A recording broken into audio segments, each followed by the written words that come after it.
Today we will discuss Human Geography and its syllabus. BA part second के paper 1 में हमारे जो topic लगा है वो है मानव भूगोल, और इसके सिलेबस को और इसके बारे में डिस्कस करेंगे आज। अब तक अगर आपने कॉलेज के YouTube चैनल को सब्सक्राइब नहीं किया है तो इसे जल्द से सब्सक्राइब कर दें।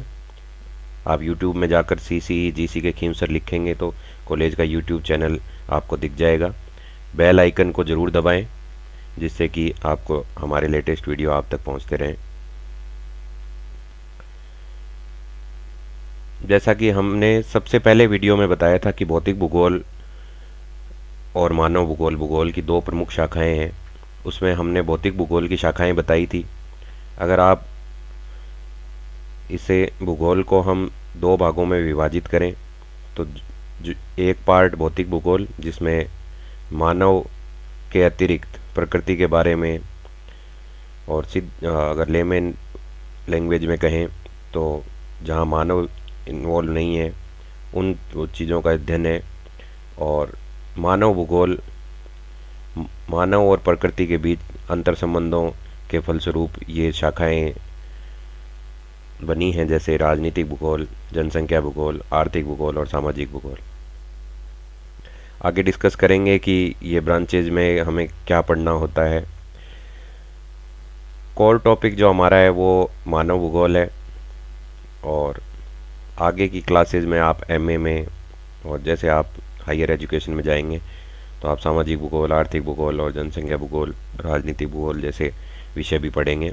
आज हम डिस्कस करेंगे, आज हमारा जो टॉपिक है वो ये पार्ट है, इसे हम डिस्कस करेंगे। पहले देखते हैं मानव भूगोल की परिभाषा क्या है। मानव भूगोल भूगोल की एक प्रमुख शाखा है जिसके अंतर्गत मानव की उत्पत्ति से लेकर वर्तमान समय तक उसके पर्यावरण के साथ संबंधों का अध्ययन किया जाता है। आप इसे ऐसे समझिए कि मानव भूगोल में हम मानव प्रकृति से कैसे अंतर संबंध स्थापित करता है, उस प्रकृति से किस प्रकार से अपना जीवन यापन करता है, उससे अंतर संबंध बनाता है, उसकी संस्कृति कैसे डेवलप होती है, उसकी कल्चर कैसे डेवलप होती है, किस तरह वो वहाँ से अपने जीविकोपार्जन के साधन एकत्रित कर पाता है। इन सब अंतर संबंधों को, उस सामंजस्य का अध्ययन मानव भूगोल है। यह अत्यंत ही लोकप्रिय विषय है और मानव और उसकी प्राकृतिक पर्यावरण के साथ समायोजन का अध्ययन है। जैसा कि हमने डिस्कस किया, मानव भूगोल में पृथ्वी तल पर मानवीय तथ्यों के स्थानिक वितरणों का और विभिन्न प्रदेशों के मानव वर्गों द्वारा किए गए वातावरण समायोजनों और स्थानिक संगठनों का अध्ययन किया जाता है। इसमें हम spatial temporal study of human and nature interaction, मानव और प्रकृति के बीच में ना सिर्फ स्थानिक लेवल पे हम अध्ययन करते हैं बल्कि सामूहिक स्तर पे भी करते हैं कि पहले मानव और प्रकृति में क्या संबंध था और अब कैसा हो चुका है, और किस स्थान पर स्थान के हिसाब से भी हम अध्ययन करेंगे कि प्रकृति और मानव में किस तरह से स्थान के अनुसार चेंजेस आते हैं उन संबंधों में। इन सब का अध्ययन करेंगे। आइए देखते हैं इसका सिलेबस क्या है। यूनिट 1 में हमारे मानव भूगोल की परिभाषा लगी है जो कि अभी हमने डिस्कस की। उसकी प्रकृति, विषय क्षेत्र को एक तरह से सिलेबस ही होता है विषय क्षेत्र आपका। कभी एग्जाम में पूछा जाए विषय क्षेत्र तो उसमें हम क्या पढ़ते हैं, विषय का क्षेत्र क्या है, सिंपल शब्दों में ये कहें तो वो पढ़ते हैं। इतिहास क्या रहा है, मानव भूगोल के सिद्धांत क्या क्या हैं, अप्रोचेज क्या हैं, उपागम पढ़ेंगे। विडाल, डी लाब्लाश और जीन ब्रून्स हटिंगटन के अनुसार मानव भूगोल के तत्व क्या क्या हैं। मानव भूगोल की शाखाएं जो हमने पहले पढ़ी थी, अभी अब मैंने कुछ ही डिस्कस की, और भी शाखाएं हैं जैसे हमने आर्थिक भूगोल, सामाजिक भूगोल, जनसंख्या भूगोल और राजनीतिक भूगोल। इसी तरह सांस्कृतिक भूगोल भी होता है, तो वो शाखाएं हम अध्ययन करेंगे शाखाओं का। मानव पर्यावरण संबंध की अवधारणाएं पढ़ेंगे, जैसे कि मानव और पर्यावरण के संबंध के अवधारणाओं में हम नीतिवाद, संभववाद, नवनिश्चयवाद ये पढ़ते हैं कि प्रकृति और मानव में कौन ज़्यादा सर्वोपरि है, कौन ज़्यादा पावरफुल है, प्रकृति ज़्यादा हावी है या मानव ज़्यादा हावी है, ये सब पढ़ेंगे।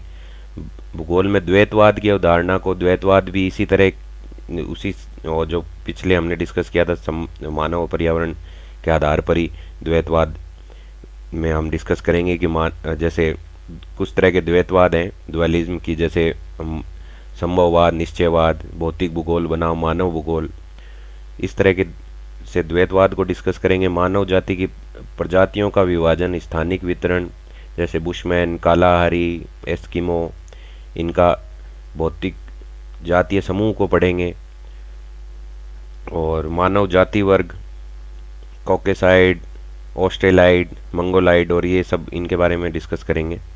इनका विश्व में और भारत में वितरण देखेंगे। यूनिट 2, मानव जाति की प्रारंभिक आर्थिक गतिविधियां, जैसे भोजन इकट्ठा करना, आखेट, मछली पकड़ना इत्यादि।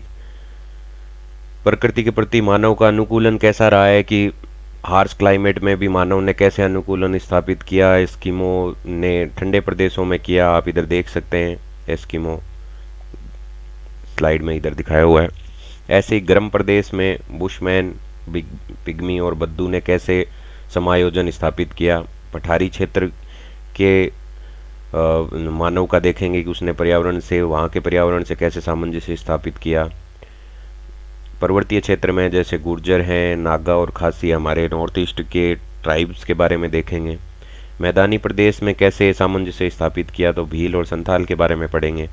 इस तरह से विभिन्न क्लाइमेटिक कंडीशंस में मानव ने कैसे उस प्रकृति से समायोजन स्थापित किया, यही हमारे मानव भूगोल का मेन थीम है और उसको हम देखेंगे। और प्रजातियों की सामाजिक और आर्थिक गतिविधियां और आधुनिक समाज में अनुकूलन। जनसंख्या का वितरण पढ़ेंगे हम, विश्व स्तर पे पढ़ेंगे कि विश्व स्तर पे कैसे सामयिक और स्थानिक रूप से जनसंख्या के वितरण में अंतर पाया जाता है। आगे स्लाइड में भी आप देखोगे कि कैसे जनसंख्या हमारी टेम्पोरली सामयिक रूप से कैसे बढ़ती जा रही है। जनाधिक्य को पढ़ेंगे, जनाभाव को पढ़ेंगे, और अनुकूलतम जनसंख्या क्या होती है उस कंसेप्ट को पढ़ेंगे। जीरो पॉपुलेशन ग्रोथ को पढ़ेंगे। जनांकीय संक्रमण सिद्धांत को डिटेल में पढ़ेंगे कि कैसे एक देश विभिन्न स्टेजेस से गुजरता है जनांकीय डेमोग्राफिक ट्रांजिशन थियरी में और डेवलपमेंट को प्राप्त करता है। यूनिट 3 में हम माइग्रेशन को पढ़ेंगे कि इंटरनल माइग्रेशन क्या होता है और इंटरनेशनल माइग्रेशन के विभिन्न रूल्स को पढ़ेंगे। मानव विकास की अवधारणा को पढ़ेंगे कि HDI क्या है, या और भी जो मानव विकास के अवधारणाएं दी हुई हैं उन्हें पढ़ेंगे कि मानव विकास है क्या। भारत के जनसंख्या प्रदेश को पढ़ेंगे कि भारत की जनसंख्या के अनुसार प्रदेशों में बांटा गया है भारत को। भारत की जो जनसंख्या से संबंधित क्या क्या नीतियां रही हैं और फ्यूचर में क्या नीतियां रह सकती हैं उसके बारे में पढ़ेंगे। सेटलमेंट के बारे में पढ़ेंगे कि मानव का अधिवास किस तरह का होता है, उसके प्रकारों के बारे में पढ़ेंगे। पैटर्न के बारे में पढ़ेंगे। ग्रामीण अधिवास के बारे में डिटेल से पढ़ेंगे कि ग्रामीण बस्तियां किस तरह से होती हैं। नदियों के किनारे बस्तियां हैं तो वो किस तरह की हैं, पर्वतीय इलाकों में है तो वो किस तरह की हैं। भारत में स्पेशली ग्रामीण बस्तियों को पढ़ेंगे। नगर अधिवास में हम नगरों की उत्पत्ति किस तरह से हुई, प्राचीन काल में नगर कैसे थे, अब कैसे हैं, उनका पैटर्न कैसा है, उनकी नगरों में कार्य प्रधानता के आधार पर नगरों का वर्गीकरण देखेंगे कि किस तरह के कार्य होने पर नगर किस तरह की होते हैं, और नगरों के कार्य क्षेत्र। और क्रिस्टोलर का सिद्धांत पढ़ेंगे कि केंद्रीय स्थल सिद्धांत दिया था क्रिस्टोलर ने, उससे हम पढ़ेंगे। अमलैंड क्या होता है। अर्बनाइजेशन पढ़ेंगे कि ज़्यादा शहरीकरण के क्या दुष्परिणाम हैं, क्या फ़ायदे हैं, क्या समस्याएं हैं। स्लम्स के बारे में पढ़ेंगे कि स्लम्स में क्या प्रॉब्लम्स है। नगर नियोजन अर्बन प्लानिंग जो कि एक मॉडर्न कंसेप्ट है उसके बारे में पढ़ेंगे कि उसकी संकल्पना क्या है और सिद्धांत क्या है।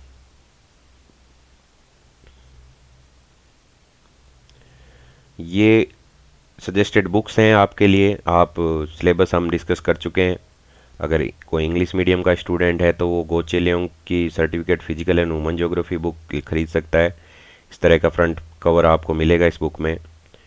और जो हिंदी मीडियम के स्टूडेंट हैं उनके लिए मैं ये बुक्स सजेस्ट कर रहा हूँ। माजिद हुसैन जी द्वारा लिखी हुई मानव भूगोल और RK गुर्जर सर और BC जाट सर के द्वारा लिखी गई मानव भूगोल।